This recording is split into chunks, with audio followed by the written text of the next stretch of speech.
तुरंत होकर मजा थोड़ी थोड़ी देर स्टार्ट हो गई। धीरे धीरे धीरे धीरे धीरे धीरे धीरे धीरे धीरे धीरे मजा ले लेगा मोर दीवाना, धीरे धीरे मजा ले लेगा मोर दीवाना। झट से सुनाएगी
ऐसे का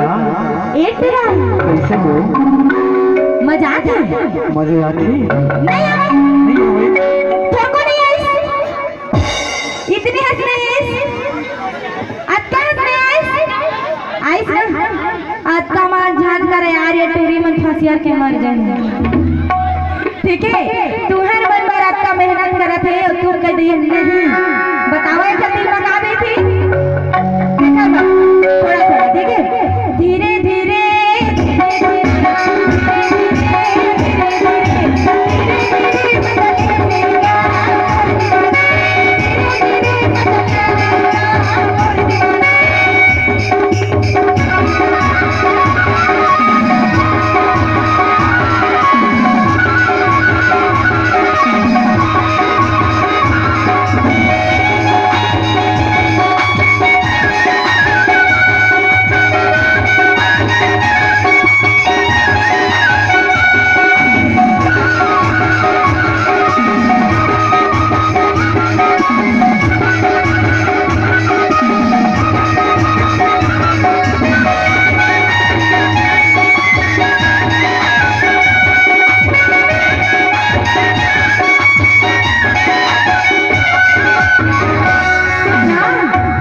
कैसे सुन